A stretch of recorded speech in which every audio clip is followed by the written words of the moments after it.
Hello दोस्तों, नमस्कार। आज की जो अपनी क्लास है लैंग्वेज इवैल्यूएशन क्राइटेरिया, इस टॉपिक पर अपन डिस्कस करेंगे कि अपने पास है ना language principle of programming language है। तो अपन प्रिंसिपल ऑफ प्रोग्रामिंग लैंग्वेज के अंतर्गत अपने पास है ना बहुत सारी लैंग्वेजेज आती है। तो अपन कौन सी लैंग्वेज का प्रॉपर सिलेक्शन करें कि कौन सी लैंग्वेज अच्छी है, कौन सी बुरी है, कैसे उसका ना इवैल्यूएट करें अपन। तो इवैल्यूएट करने का मतलब होता है उसका पूरा एक मूल्यांकन कैसे करें। जैसे अपन को कई जैसे प्रोग्रामर्स होते हैं तो कोई C.NET को प्रीफर्ड करता है, कोई पाइथन को प्रीफर्ड करता है, कोई जावा को प्रीफर्ड करेगा, कोई है ना अपने सॉफ्टवेयर डेवलपमेंट के लिए C++ की हेल्प लेगा, कोई है ना रूबी की हेल्प लेगा, कोई PHP में है ना डेवलप करेगा। तो अपन लैंग्वेज का एक प्रॉपर वे में है ना कैसे इवैल्यूएट करें। इवैल्यूएट करने के लिए अपन को है ना क्या क्या यहाँ पे स्टडी करनी होगी, क्या क्या है ना मेजर इसके पॉइंट है इवैल्यूएशन के। एक टर्म्स होती है लैंग्वेज का इवोल्यूशन। तो इवोल्यूशन का मतलब होता है उसका विकास दर, कि लैंग्वेज कैसे कैसे डेवलप हुई। और एक होता है कि कई सारी लैंग्वेज मार्केट में अवेलेबल है, कि नंबर ऑफ लैंग्वेजेज की ऐसे अगर देखें तो कोई भी है ना ऐसे लिमिट नहीं है। तो एक प्रॉपर लैंग्वेज को सॉफ्टवेयर डेवलप करे या कंप्यूटर को अपन है ना डिजाइन करे, तो डिजाइन करने में या सॉफ्टवेयर डेवलपमेंट करने में इन लैंग्वेज का कैसे इवैल्यूएशन किया जाता है, कि लैंग्वेज की है ना उसकी जो कैपेबिलिटीज की जो लिमिटेशन है, लैंग्वेज का जो कंस्ट्रक्शंस का जो कंसेप्ट है वो किस लैंग्वेज में अच्छा है, किस लैंग्वेज में बुरा है। तो हर लैंग्वेज का इवैल्यूएशन का अपना एक खुद का एक क्राइटेरिया होता है। तो इवैल्यूएशन का जो क्राइटेरिया है, तो उसमें अपन है ना कुछ पॉइंट देखें तो किस किस पॉइंट पे अपन है ना स्टडी कर सकते हैं। तो नंबर पहला पॉइंट है रीडेबिलिटी। रीडेबिलिटी का मतलब होगा पढ़ने से रिलेटेड है पूरा, कि आपका इजी वे में पूरी लैंग्वेज समझ में आ जानी चाहिए। उसके जो लैंग्वेज का जो कंस्ट्रक्शंस का पूरा जो कंसेप्ट है ना, लैंग्वेज का डेटा स्ट्रक्चर है, लैंग्वेज की पूरी सिंटेक्स है, रूल रेगुलेशन है, वो आप है ना इजी वे में समझ के और लैंग्वेज को सिलेक्शन कर सकते हो।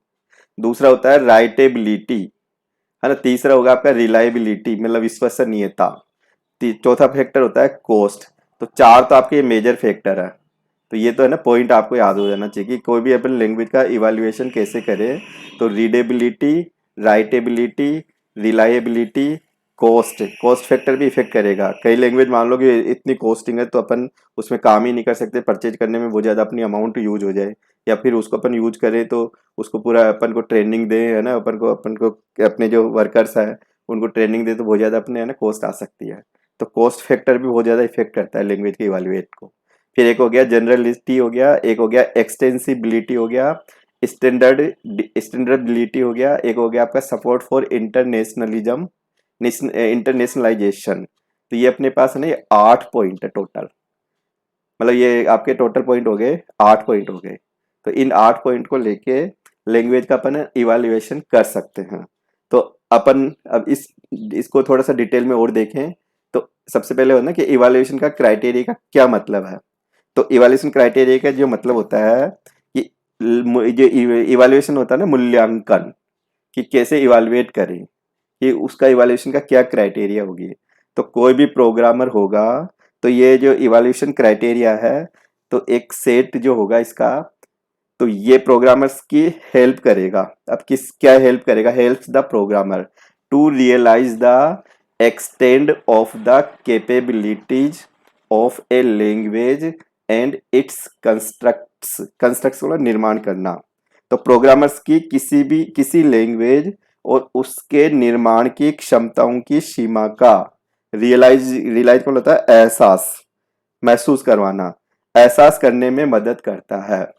कि अपने पास इतनी सारी लैंग्वेजेज है, तो लैंग्वेज की जो लिमिटेशन है, क्षमताओं की जो सीमा है, एक्सटेंड ऑफ द कैपेबिलिटीज, मतलब क्षमताओं की सीमा का एहसास करने में मदद करेगा, है ना। एंड इट्स कंस्ट्रक्शंस, तो उसका निर्माण, लैंग्वेज का निर्माण, तो लैंग्वेज का निर्माण और जो extend of capabilities of a language.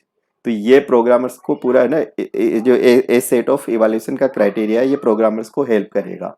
तो दिस इन्फ्लुएंस, तो ये कोई भी कंप्यूटर को अपन डिजाइन करें, सॉफ्टवेयर डेवलप करें, है ना, तो लार्ज स्केल पे ये बहुत प्रभावित करता है। इवैल्यूएशन का क्राइटेरिया किसी भी लैंग्वेज को अपन कहें ना, किसी भी लैंग्वेज में सॉफ्टवेयर को डेवलप करें, कंप्यूटर को डिजाइन करें, तो उसको ये बहुत प्रभावित करेगा। ग्रेटली का मतलब हो गया बहुत, डेवलपमेंट का मतलब एक तरह से विकास, सॉफ्टवेयर का विकास, कंप्यूटर को डिजाइन करना। तो इन्फ्लुएंस का मतलब होता है प्रभावित करना। तो कंप्यूटर का ये कंप्यूटर डिजाइन और सॉफ्टवेयर डेवलपमेंट को बहुत प्रभावित करता है। तो इवैल्यूएशन का कुछ क्राइटेरिया देखें तो अपन देखें है ना, some of the language criteria to evaluate a programming language are. तो क्या क्या क्राइटेरिया है? तो नंबर 1 हो गया अपना रीडेबिलिटी, मतलब पढ़ने से रिलेटेड वर्ड हो गया ये। तो it is defined to be quality of language. तो ये लैंग्वेज की क्वालिटी को पूरा डिफाइन करता है, रीडेबिलिटी, कि लैंग्वेज की क्या क्या क्वालिटी है। That enables a programmers, programmer को एक तरह से अलाउ करेगा, क्या अलाउ करेगा? To understand and comprehend comprehend the structure of programs, programs का पूरा स्ट्रक्चर को समझना, पूरा उसका ना अर्थ समझना। So that they can be easily understand and read, easy way में अपन है ना समझ जाए और पढ़ सके। तो पूरी लैंग्वेज का जो एक तरह से प्रोग्राम का जो स्ट्रक्चर है, इजी वे में अपन है ना समझ ले और पढ़ ले, ये अपना है ना रीडेबिलिटी का कंसेप्ट हो जाता है। तो a programming language readability is affected by it's, ये अपन रीडेबिलिटी है ना किसको प्रभावित करती है? अफेक्टेड का मतलब हो गया प्रभावित करना। तो एक इसके कुछ पॉइंट है। तो सबसे पहले तो हो गया सिंप्लिसिटी, मतलब एक तरह से सिंप्लिसिटी मतलब सरलता। सिंपल होता है ना कि सरलता, कि लैंग्वेज की इतनी इजी वे में समझ में आ जानी चाहिए कि जो भी उसकी टास्क है ना, तो आपको इजी वे में ना जैसे ही पढ़े समझ में आ जाए, कि कॉम्प्लिकेटेड नहीं होनी चाहिए। तो should not involve complex syntax, many ways to perform a single task, overloading of methods and operators etcetera. ये इसका सिंप्लिसिटी का कंसेप्ट है। दूसरा पॉइंट है ऑर्थोगोनलिटी।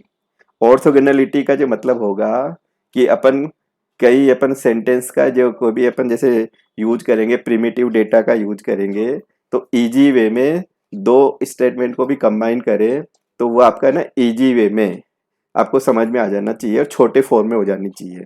ऑर्थोगोनलिटी का ना ये इसको देखो, ऑर्थोगोनलिटी की क्या मीनिंग है। तो ऑर्थोगोनलिटी इन ए प्रोग्रामिंग लैंग्वेज मीन्स, कि प्रोग्रामिंग लैंग्वेज में ऑर्थोगोनलिटी की क्या मीनिंग है? देट ए रिलेटिवली अपेक्षाकृत small set of primitive constructs. Primitive का मतलब होता है जो पहले से ही डिफाइन है, कंस्ट्रक्ट्स का मतलब होता है निर्माण करें, can be combined in A relatively small number of ways, छोटे फॉर्म में हो जानी चाहिए, मतलब वो कि number small number of ways, छोटे तरीके, टू बिल्ड द कंट्रोल, जो भी अपन नियंत्रण करते हैं लैंग्वेज को, and data structure of the language, कि आपका कोई भी है ना जैसे कंस्ट्रक्ट करोगे, प्रिमिटिव कंस्ट्रक्ट्स करोगे, तो वो आपका अपेक्षाकृत स्मॉल नंबर ऑफ वेज, मतलब एक तरह से कम स्टेप्स में वो हो जाना चाहिए, मतलब उसका पूरा कंट्रोल समझ में आ जाना चाहिए। जैसे अपन को अभी डिक्लेरेशन करते हैं, तो इंटीजर एक प्रिमिटिव डेटा टाइप है, तो उसकी हेल्प ली, फिर अपन ने वेरिएबल का डिक्लेरेशन किया, तो फिर ये आपका दूसरा वो कंबाइन हो गया। तो एक तो वेरिएबल हो गया और एक प्रिमिटिव डेटा का यूज किया, तो आपका इजी वे में है ना कम स्टेप्स में वो आपका डिफाइन हो जाना चाहिए। पूरा जो डेटा स्ट्रक्चर है वो पूरा आपका ना इजी वे में कंट्रोल्स हो जाना चाहिए। मतलब further more every possible combination of primitives is legal and meaningful, कि जो भी आप कॉम्बिनेशंस बनाओ प्रिमिटिव्स का, तो वो आपका लीगल होना चाहिए, मतलब एक तरह से इलीगल नहीं होना चाहिए, है ना। उसकी प्रॉपर एक मीनिंग होनी चाहिए, एक मीनिंगफुल होना चाहिए, कि उसका कुछ न कुछ सेंस निकलना चाहिए। कि जैसे मेरे पास मान लो कि प्रिमिटिव डेटा अपने पास हर लैंग्वेज में अवेलेबल होता है, तो प्रिमिटिव डेटा तो आपको ऐसे छोटे वर्ड्स दे दिए, जैसे इंटीजर, कैरेक्टर, फ्लोट, है ना, इस तरह का दे दिया। फिर इनको अपन यूज करेंगे तो फिर अपन को है ना दूसरी हेल्प लेनी पड़ेगी, फिर दो का मिक्सअप करके कंबाइन करेंगे, तो एक एक प्रिमिटिव है ना, एक स्टेटमेंट बन जाएगा आपका। वो प्राथमिक है ना, प्रिमिटिव मतलब पहले से डिफाइन किया हुआ कुछ वर्ड्स है, उनको यूज करते हुए अपन कंस्ट्रक्ट करें, मतलब कंबाइन करें कोई स्टेटमेंट। तो फॉर एग्जाम्पल जैसे यहाँ पे अपन ने लिया इंटीजर स्टार काउंट, तो यहाँ पे इंटीजर तो आपका अलग वर्ड हो गया ना, कीवर्ड हो गया, और स्टार आपका पॉइंटर टाइप का हो गया, और काउंट आपका एक वेरिएबल हो गया। तो यहाँ पे ये इसको जो अपन ने कंबाइन किया, तो ये एक तरह से लीगल है, पूरा कंप्लीट सही है। तो यहाँ पे जो कंबाइन किया इसका कंप्लीट एक मीनिंगफुल स्टेटमेंट हो गया। तो here pointer and integer is combined. तो यहाँ पे पॉइंटर टाइप का एक वेरिएबल है और इंटीजर है, ये कंबाइन किया हुआ है और एक इजी वे में ये पूरा डिफाइंड हो गया, एक तरह से मीनिंगफुल है। अनदर एग्जांपल देखें अपन, जैसे मैंने इंटीजर किया, फिर यहाँ पॉइंटर बनाया और यहाँ साइज दे दी, तो ये पॉइंटर्स की एरे हो गई, ये कंबाइन किया। तो यहाँ पे है ना, ये भी एक इजी वे में कंस्ट्रक्ट कर दिया अपन ने, तो ये ऑर्थोगोनैलिटी के अंतर्गत आ जाएगा। फिर कंट्रोल स्टेटमेंट को अपन डिजाइन करें, है ना, जैसे ऑर्थोगोनैलिटी हो गया, फिर कंट्रोल स्टेटमेंट अपन डिजाइन करें, तो देयर शुड बी एड क्वाट, ठीक है ना, कंट्रोल स्टेटमेंट। तो एड क्वाट का मतलब एक तरह से हो गया पर्याप्त। तो जैसे अपन कोई भी अपन लूप कंट्रोल लगाएं तो अपने पास फॉर है, व्हाइल है, डू है, ये अपने पास सफिशिएंट है ना, एक तरह से पर्याप्त है। कोई भी अपन है ना गो टू को अपन एक तरह से पुअर रीडेबिलिटी में समझते हैं गो टू का, तो गो टू को तो इग्नोर करना चाहिए अपन को। तो फिर देन अपने पास सिंटेक्स है, तो सिंटेक्स अपन हर कोई भी यूज करेंगे, कोई भी कीवर्ड यूज करेंगे तो हर कीवर्ड का एक अपना प्रॉपर सिंटेक्स है।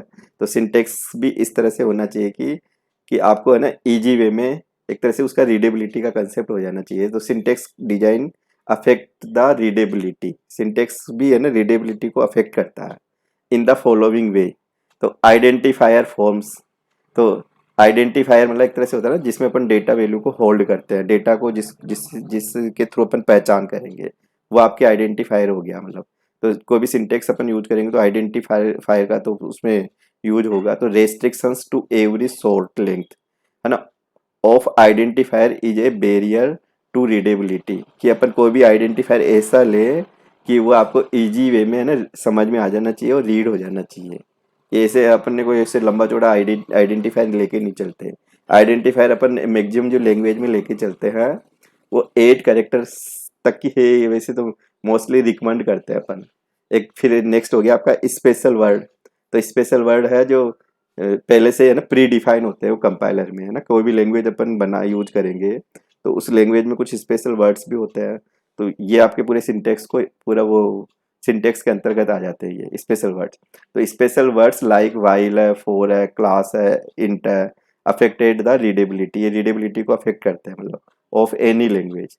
If special words are allowed to be variable names then it will become confusing.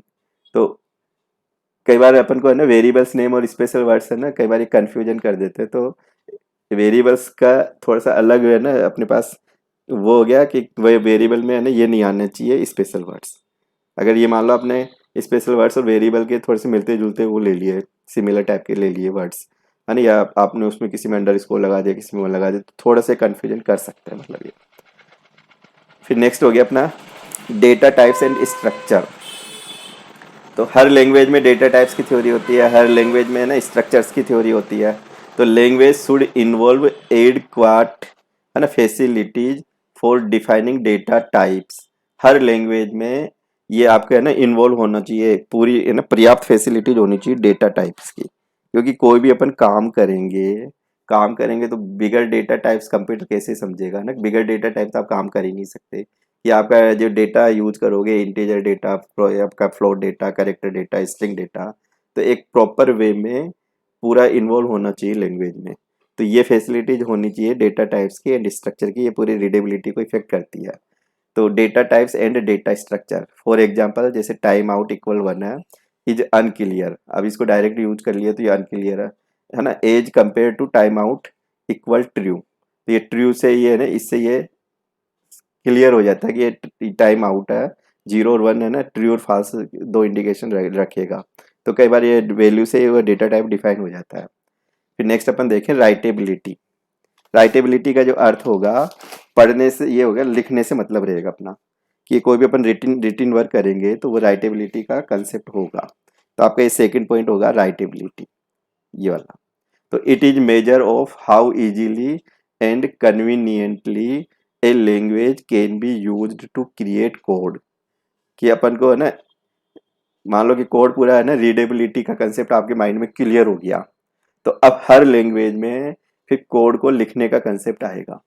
तो लिखने में आपका पूरा इजी वे में लिखने में है ना सरलता होनी चाहिए, एक तरह से फ्लेक्सिबिलिटी होनी चाहिए, कि टिप कॉम्प्लिकेशन नहीं होनी चाहिए, कि इजी वे में आप कोड लिख पाओ। तो कम से कम है ना वर्ड्स का यूज होना चाहिए। तो क्रिएट कोड और programs for a particular problems, तो कोई भी प्रॉब्लम्स होगी तो पहले तो है ना रीडेबिलिटी का कंसेप्ट आएगा, डेटा टाइप्स आएगा, प्रॉपर सिंटेक्स होंगे, फिर उस कोड को एक सिस्टमेटिक ढंग से लिखोगे तो अपन को है ना ये पूरा राइटेबिलिटी में आ जाएगा। तो a programming language writability is affected by its, है ना। अब ये भी राइटेबिलिटी भी किस किस क्या क्या है ना कि किसको अफेक्टेड करती है। तो एक तो सिंप्लिसिटी, है ना, एक तरह से सरलता। ऑर्थोगोनैलिटी जो जस्ट अपन ने ऊपर पढ़ लिया कि कोई भी अपन स्टेटमेंट बनाते हैं ना प्रिमिटिव्स को यूज करते हुए, वेरिएबल्स को यूज करते हुए, तो कंबाइन करके कोई स्टेटमेंट लिखेंगे तो वो है ना इजी वे में और अंडरस्टैंडेबल या मीनिंगफुल होना चाहिए। तो वो भी लिखेंगे तो फिर वो भी ऑर्थोगोनैलिटी का पोर्शन भी राइटेबिलिटी को अफेक्ट करेगा। फिर एक एब्स्ट्रैक्शंस है। एब्स्ट्रैक्शंस के जो मतलब होगा कि कोई भी अपन कॉम्प्लिकेटेड जो कोई भी प्रॉब्लम्स होती है, तो जैसे होता है ना डेटा डेटा में क्या आप ऑपरेशन करोगे तो इनको कैसे प्रेजेंट करें। तो abstractions refer to a ability, एक तरह से ability to define and then use operations on complicated structure in ways for हो गया allowing many of the details to be ignored. तो यहाँ पे एक तरह से डेटा, और डेटा में है ना कई सारे ऑपरेशन करेंगे, तो ऑपरेशन को डेटा को अपन ऐसे कंबाइन करके फिर ये अपन कई सारे है ना ऑपरेशंस को अगर मान लो कि बैकग्राउंड में है ना हिडन रखना चाहें, दिखाना नहीं चाहें, तो फिर वो आपका एब्स्ट्रैक्शन से रिलेटेड वर्ड आ जाता है। फिर एक हो गया एक्सप्रेसिविटी। एक्सप्रेसिविटी है ना, एक्सप्रेसिविटी मतलब एक तरह से विस्तार। In less lines of code programme should be writable. Expressivity हो गया ये, शुड बी है ना writable. For example, four statements make counting loops easier than while. तो आपका ये फोर स्टेटमेंट होता है ना, ये इससे इजी हो जाता है वाइल से। कोई भी अपन जैसे काउंटिंग करें तो ये है ना इजी कर देता है अपन को, इससे इजी वे में है ना एक्सप्रेस हो जाता है, कम स्टेप्स में आपका एक्सप्रेस हो जाना चाहिए। कोड इस तरह से इफेक्टिव होना चाहिए। अनदर एग्जांपल है जैसे आई प्लस प्लस, ये मोर एक्सप्रेसिव है देन है ना इसके, इसमें तो आपको ज़्यादा स्टेप्स यूज करनी पड़ती है, यहाँ पे कुछ नहीं है आई प्लस प्लस, तो कितना लेस हो गया, तो ये ज़्यादा इफेक्टिव होगा। वाइल लूप से अच्छा है काउंटिंग के लिए ना फोर लूप यूज करें, तो फोर लूप ज़्यादा इफेक्टिव हो गया, कम स्टेप्स में है ना, लेस लाइन्स, कम लाइन में अपन लिख रहे हैं। तो एक्सप्रेसिटी का बोलता है उसको जब एक्सप्रेस करिए, विस्तार करिए उसका, लिखे तो कम से कम स्टेप्स में आ जाना चाहिए और इजी वे में समझ में आ जाना चाहिए। फिर नेक्स्ट आपका जो इसका रहेगा टॉपिक, थर्ड नंबर का पॉइंट, रिलायबिलिटी, विश्वसनीयता। कि लैंग्वेज में अपन का जो इवैल्यूएशन का क्राइटेरिया है, तीसरा पॉइंट रिलायबिलिटी का है। तो कोई भी लैंग्वेज रिलायबल होनी चाहिए, कि उसमें आपको ये कॉन्फिडेंस होना चाहिए कि अपन जो भी प्रोग्राम्स का डेवलपमेंट करेंगे वो प्रॉपर वे में, है ना, एक तरह से इजी हैंडलिंग हो जानी चाहिए और एक्यूरेसी आनी चाहिए, फास्ट वे में है ना काम होना चाहिए। तो ये एक तरह से रिलायबिलिटी का कंसेप्ट आ जाएगा। तो it refers to the ability of a program to perform to its specification under all possible condition और सर्कमस्टेंसेज। कि कोई भी अपन कंडीशन अप्लाई करें तो वो एक तरह से ना प्रॉपर वे में रिजल्ट्स प्रोड्यूस करनी चाहिए, तो एक तरह से रिलायबल होना चाहिए। अगर रिलायबल नहीं है, गलत रिजल्ट्स देती है, कोई लैंग्वेज सही है ही नहीं, तो फिर उसका इवैल्यूएशन का क्राइटेरिया में वो फिर नीचे आ जाती है वो। तो एक तरह से रिलायबिलिटी होनी चाहिए। अब जैसे सी लैंग्वेज है, सी प्लस प्लस है, ये सब रिलायबल लैंग्वेज है, जब भी तो लोग बाग इनको यूज करते हैं अपन। तो रिलायबल के लिए ना कुछ अफेक्टेड है पॉइंट, क्या क्या इसमें रिलायबिलिटी के क्या क्या अफेक्टेड करती है। तो हर लैंग्वेज में टाइप चेकिंग का कंसेप्ट होना चाहिए। टाइप चेकिंग, तो टाइप चेकिंग का मतलब क्या होता है कि refer to a testing for type compatibility. Type compatibility का मतलब हो गया कई सारे अपने पास डेटा आएगा तो डेटा का पूरा टाइप का कॉम्पेटिबिलिटी का कंसेप्ट यहाँ होना चाहिए। तो the checking can be done है ना ड्यूरिंग कंपाइलेशन और रन टाइम। फॉर एग्जाम्पल जैसे फ्लोट, परसेंटेज, है ना, तो ये एक तरह से टाइप चेकिंग हो गई है कि ये परसेंटेज है, ये फ्लोट डेटा यूज करेगा परसेंटेज में, is more desirable as compare to the its int percentage. तो ये जैसे इंट के बजाय है ना फ्लोट, परसेंटेज के लिए फ्लोट ज़्यादा सूटेबल रहेगा। तो ये टाइप चेकिंग का कंसेप्ट होना चाहिए अपन को। एक्सेप्शन हैंडलिंग, अब एक्सेप्शन हैंडलिंग भी है ना रिलायबिलिटी का ये मेजर हो गया, ये अफेक्ट करने वाला पॉइंट हो गया। लैंग्वेज है, अब कई लैंग्वेज तो ऐसे होती है ना कि कोई भी एरर्स आ जाए, रन टाइम आ जाए या कंपाइलर टाइम आ जाए, तो हर लैंग्वेज में ये एक्सेप्शन को डील करने का कंसेप्ट होना चाहिए।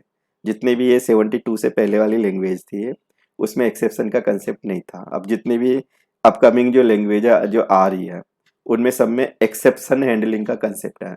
जावा में है, पाइथन है ना, आगे अपन में और भी पीएचपी यूज करे है ना, तो लेटेस्ट जितनी भी लैंग्वेज है सब में एक्सेप्शन को डील करने का कंसेप्ट है। तो लैंग्वेज को जब इवेलुएट करें तो रिलायबिलिटी का ये एक्सेप्शन हैंडलिंग में आ जाता है, ये है ना। ये तो is the ability of a program to detect, है ना, before hands errors during run time. मतलब रन करने के बाद में है ना कई सारी एरर आ सकती है, तो अपन को पूरा पता रहना चाहिए। एलोंग विद, है ना, odd results and unusual condition, कि सडनली कोई भी है ना कोई अनयूजुअल कंडीशन आ गया अपने सामने और एरर अकर्ड हो गई, तो जैसे कई बार डिवाइडेड बाय जीरो आ जाए, है ना, या कोई मेमोरी में हार्डवेयर की वजह से एरर आ सकती है, तो रन टाइम है ना कई बार मेमोरी फेल हो जाती है, तो वो पूरे यह डील करने का कंसेप्ट होना चाहिए। तो use correctively measures and do continue and complete execution. फिर अपन देखें एलाइजिंग।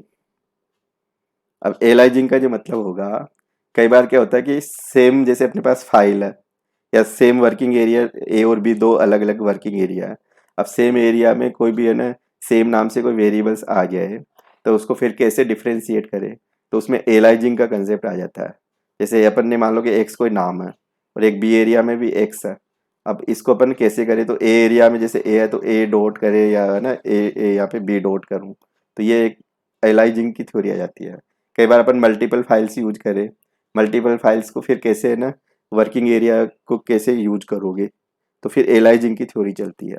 तो aliasing is defined as allowing to distinct names, कि कोई डिफरेंट डिफरेंट नाम्स आ जाए, और referencing method to point to the same memory cell, तो फिर एलाइजिंग का कंसेप्ट आ जाता है वो। फिर नेक्स्ट हो जाएगा रीडेबिलिटी। रीडेबिलिटी इन्फ्लुएंसेज रिलायबिलिटी, कि आपका ये भी है ना प्रभावित करेगी, कि रीडेबिलिटी है ना एक तरह से रिलायबिलिटी को इफेक्ट करती है, इन्फ्लुएंस प्रभावित करती है। राइटेबिलिटी भी है ना एक तरह से रिलायबिलिटी को एक तरह से प्रभावित करेगी, इन्फ्लुएंस करेगी। फिर नेक्स्ट क्वेश्चन देखो, कॉस्ट। हर लैंग्वेज को यूज करेंगे तो अपन को है ना कोस्टिंग को भी पूरा ध्यान देना होता है, क्योंकि इवेलुएट करने में कोस्टिंग मेजर फैक्टर है। अब कोस्ट में है ना कई सारी कोस्टिंग हो सकती है। The total cost of A programming language is a combination of many of its features and characteristics of all those which contributes to language cost. Program development and maintenance are the most important considerations, and since these are functions of readability and writability, they are in turn of most important of the four evaluation criteria। तो ये cost factor भी बहुत ज़्यादा effect करेगा। कोई भी अपन है ना प्रोग्राम्स को डेवलप करेंगे फिर इम्प्लीमेंट करेंगे, तो आपकी कौन सी लैंग्वेज को आप यूज कर रहे हो, तो कॉस्ट में ना कई सारी कैरेक्टरिस्टिक्स आ जाती है। The following are the characteristic of cost. तो प्रोग्रामर को पूरा ट्रेनिंग कर दिलवानी होगी आपको, है ना। सॉफ्टवेयर क्रिएशन, कंपाइलेशन है, एग्जीक्यूशन है, कंपाइलर की कॉस्ट है, पुअर रिलायबिलिटी है, मेंटेनेंस है, ये पूरे मेजर फैक्टर है, कैरेक्टरिस्टिक्स हो जाती है कॉस्टिंग के लिए।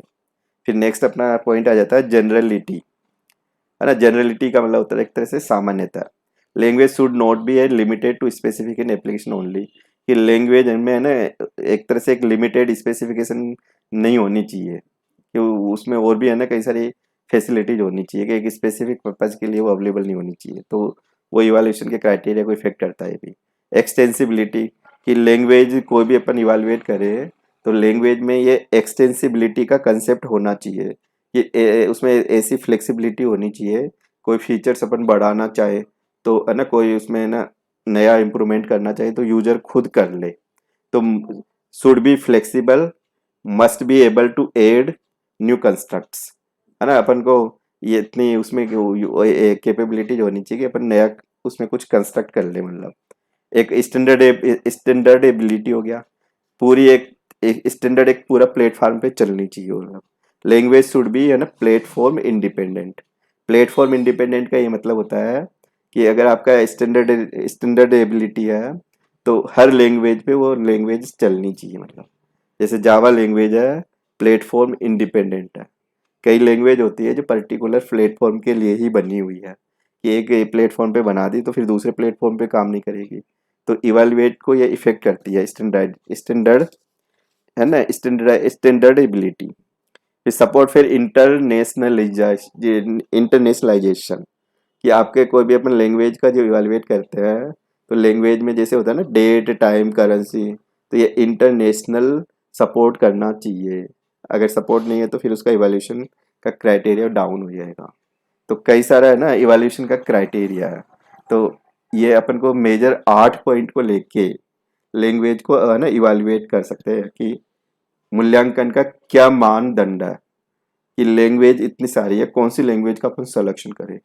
तो कई सारे क्राइटेरिया अपन को फॉलो करना होगा। तो ये 8 पॉइंट है, इनको याद कर लो, परीक्षा में ये आता रहता है क्वेश्चंस, तो ये जरूरी है।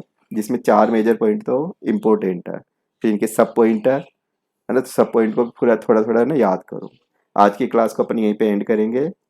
अभी अगर चैनल पे पहली बार आए हो तो सब्सक्राइब जरूर कर देवे, वीडियो को लाइक करे शेयर करे। Thank you.